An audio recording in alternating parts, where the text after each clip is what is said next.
Welcome back to Squawk Box. This morning, the Anti-Defamation League out with a new report showing a spike in anti-Semitic incidents in 2024. The ADL's data showing that this is the fourth year in a row in which these events have surged, breaking a previous all-time high. Joining us right now, Anti-Defamation League CEO and National Director Jonathan Greenblatt. He was recently named to Time Magazine's 100 most influential people in 2025. By the way, does that mean that means you're really influential in 2024? Yeah, I don't know what it says about what my future prospects are. Let me ask you this. From being on Squawk Box so much? Yeah, the Squawk was in the write-up. Let me ask you this.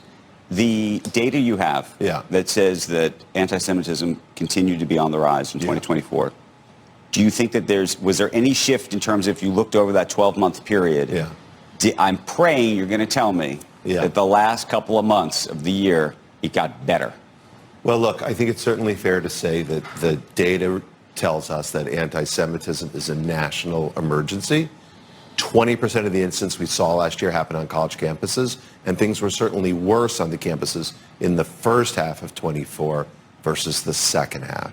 But look, if you're one of the 250 some odd people who were assaulted, if you were at one of the institutions, 2,600 some odd institutions and homes, businesses were vandalized. There are more than 6,500 cases of harassment. And behind every one of those statistics is a story. There's a grandmother who gets yelled at, in the grocery store. There's a student who gets their desk vandalized, in a middle school. There's a college student who's prevented from walking across the quad simply because they're a Zionist. It's all crazy. Okay, so now we got to go to the news of the day. Okay. Tell me what you think about Harvard. Tell me what you think about the Trump administration's letter to them and the reaction from the university. Look, the reality is there are deep systemic problems, not just at Harvard, but at all of these institutions. And it's rampant in the faculty lounge. It's apparent like in the Harvard yard. You can read it in the Crimson. So do you support what the Trump administration has done and the way they're doing it? I am really glad that the Trump administration is leaning in and holding the perpetrators accountable.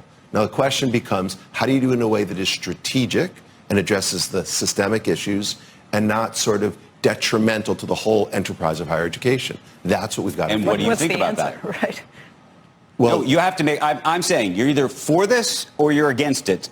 We can get into the nuances of which parts you are, but I'm trying to understand. Look, I think it's complicated, and at ADL we focus on the nuance, to be frank. But make no mistake, it is a good thing that President Trump is leaning in. It is a good thing that the people who lie on their student visas or do egregious conduct to held accountable. Let's note one thing, Andrew, right here and right now. For 18 months, we could not get these university presidents to move effectively enough. That's why we released our report card. Right. Suddenly, when the Trump administration threatened to pull the funds, they all moved. Well, that's the interesting part, because I agree with you on a lot of what you just said. 100%, if you're not following the rules of your visa, you shouldn't have a visa. It's a privilege to be here. I'd like to see change at these universities. I do think that the hiring, the way they go about it, I do think that the idea that you have tenure for forever is part of the problem on these things. But I don't want to see scientific funds pulled as they... I don't either. I don't want to see life-saving research stopped. Right. I don't want to see people in lab coats, their work ended because of the lunatics on the humanities side. Can I ask you a question? Go back to whether Harvard ought to realize that if your entire environment is built around hiring and promoting a certain viewpoint, if you can't be a conservative and be hired there, if you have to be woke, and it's just from the ground up, that's all you ever see, is it... See, my problem is that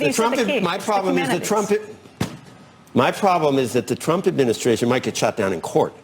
They may not be able to do it this way, but it breeds. It's like almost a breeding ground for how this happens. There is no question we need viewpoint diversity on these campuses, in the faculty lounge and in the classroom. When the president says, we're going to, I don't mean the president of Harvard says, I'm going to push back, I'm going to fight, and everybody goes, oh God, thank God Harvard's fighting so that anti-Semitism can be... But can I just want to... But do you know what I mean? Who's the enemy? Who's the enemy that they're fighting against?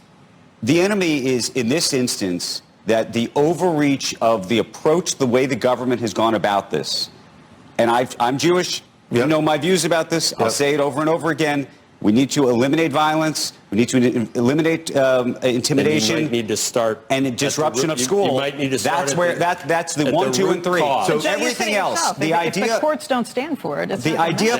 Then it doesn't work. Right. But leaning in, even if you're going to lose. Lena Khan leaned in for 2 years. And I don't think Lena Khan was effective. Can I say something? Your operation, your organization is a 501c3. Of course correct? We are. Okay.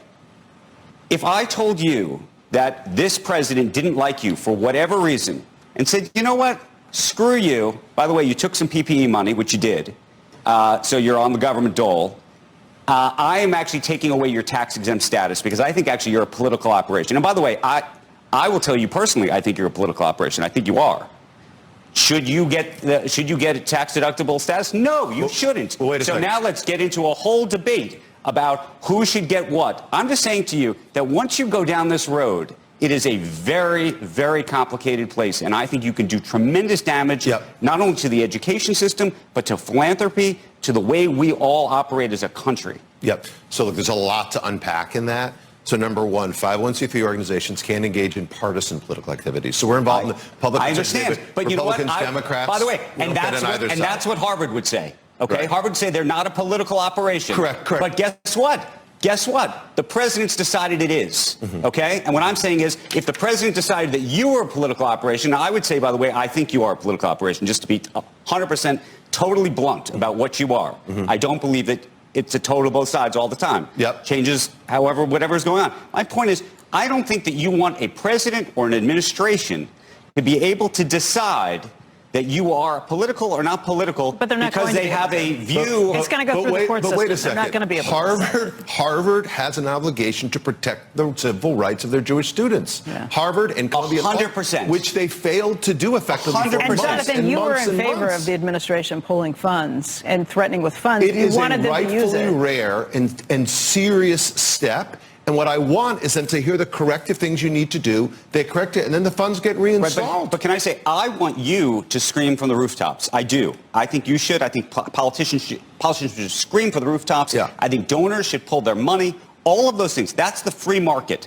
I think once you have the government deciding what is happening, and it's not really the government. In this case, it's an executive order from one person or an administration.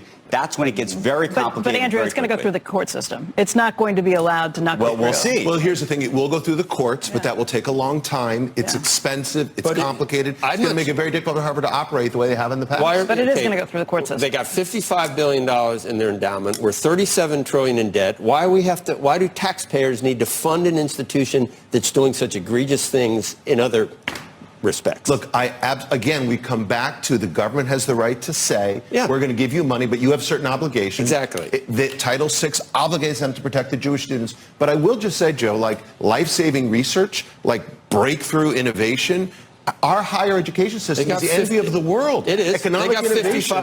It's 30 times what it was, what we fund, and that's fine. But they have $55 billion. What is that for? If they had a shortfall for 6 months, they can't cover that while they try and get their act together on these other. Look, they ought to be able to cover it for sure. There's no question. And then there's other people that say there's other universities that can do research. Obviously, I mean, I did research. Some of it's good, some of it's not so good. Some of it's throwing crap against the wall. It is, and they all get funded. Some of it's good, but there are great universities that if I'm not saying that the government can pick who's going to do it, but Stanford, Caltech. Look, but here's the point. The point is, if you want to have a conversation about taking money away from universities across the board, that makes a lot of sense. Don't need to take it away if they get in line. If they do, but the idea that somehow they change their evil ways, baby. But hopefully, I don't know if you think Harvard's not providing the service that they say they're providing. The U.S. government gives a lot of money to SpaceX because hopefully it provides a service to the U.S. government, and they don't give as much money to Blue Origin because the product is not as good yet, okay? So that's what that product is. If you said to me, I'm going to give the money to Harvard or I give it to a community college, the reason you'd give it to Harvard is because right now it's providing a better product in terms of the research and development that's hopefully coming out of it, that's hopefully helping America and ultimately the taxpayers in the country. Do you think it's okay if they really do allow and actually favor, applicants that are radically extreme, anti-Semitic. I mean, that seems to be the people that get first. And there are other people that are totally excluded. First of all, you're suggesting somehow the entire university, every single person is anti-Semitic. Have you been there? It's not. That's not what we're talking about. I went to school there. You're also talking about the humanities versus the science. Again, I think the reality is there are real questions how again, we've seen the Jewish population plummet in these schools. The culture we of the need university. to look at the culture. Something went wrong we need in the to look last at the 50. Something went wrong in the last 50 years. For sure. And again, Becky, you mentioned the tenure issue. Yeah, like, if you are deal. a radical, like harassing your own students, I think there's real questions with the tenure system. But it can't be abused, and that's what we're talking about here. Right. We need due process. We need a transparent way that we go about doing this. And then, again, that's what makes sense. Go get Harvard with a Make America Great Again hat. Not happening.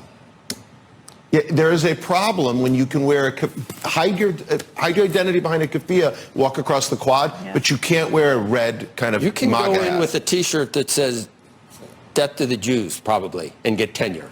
But you can't go in there and misgender someone. It's messed up. I hope that that's not the case. It is. It is. It is. It is. It is. Again, lean in. So what? So I still don't know where you stand. So you like this? I like it. I want it to be done the right way. And if it's done the wrong way, it creates a terrible precedent. And all I'm suggesting is that it could be done the right way, and it's being done the wrong way. What way would That's you where do I it? land. What way would you do it to get real action? To really, because you want to know? I think you could pull all of the money with a very narrow letter that says you need to show us that you are eliminating anti-Semitism in the context of violence, in the context of intimidation, and the context of disruption of school. You're not going into the root cause. That's like treating the second you say like treating the symptoms of cancer without actually going in. To get to those things, the university is going to have to do all sorts of things. However, but the letter goes much farther than that. The letter says that they're going to audit how they're hiring, how they're bringing kids into school. They're going to take that data, by the way. All that information is going to go back to the government. I mean, there's a whole lot of things. Jonathan. By the way, on the visa thing, just 1 second, who do you think should be responsible for visas? It's called the State Department. Yeah. Like, why are we sitting here I'm not saying Harvard's great, but I'm saying judging these people, who's letting these kids into the country? The State Department. And the State Department's pulling, and they are. They're pulling some of these visas. It's not Rubio. Call Anthony Blinken. Anthony. Jonathan, the students at Harvard who were suspended last year and didn't get their degrees, didn't get to graduate because of their activities that were seen as anti-Semitic, eventually those degrees were given back. How do you feel about it? It's a problem. So again, if there's no accountability, there's no deterrence. If there's no deterrence, this doesn't stop. That's why Andrew's right. Like, you can be smart and sharp and hold them accountable and get them to change. But if we're too broad brush, all I'm saying is our university system, Harvard, this is the envy of the planet. They generate economic prosperity, important scientific breakthroughs. I don't want to gum that up. And yet, I want the rights of Jewish students treated like everybody else. It's just about equal treatment. That shouldn't be too much. I agree with you. Yeah, watching those three presidents dodge those questions. Yeah. I mean, it was a shameful moment for all of us. It just makes you wonder about whether how much is hype. We are way over time. But we want to thank you for the debate and the conversation. I appreciate you. It's an important one. Normally we say right about now that it's 7 a.m. on the East Coast. It's now 7:10 a.m. That's how far the conversation went. He's very influential. You are watching. He's on the Time 100 list. You're watching Squawk Box right here on CNBC. I am Andrew Ross Sorkin. Joe Kern is over here. Becky Quick's over here. I don't know if that with the boxes probably doesn't look right. Among today's top stories, let's tell you where things stand. We got the futures are moving sharply higher this morning. Adding on to today's rally, want to get straight to Dom Chu, who's got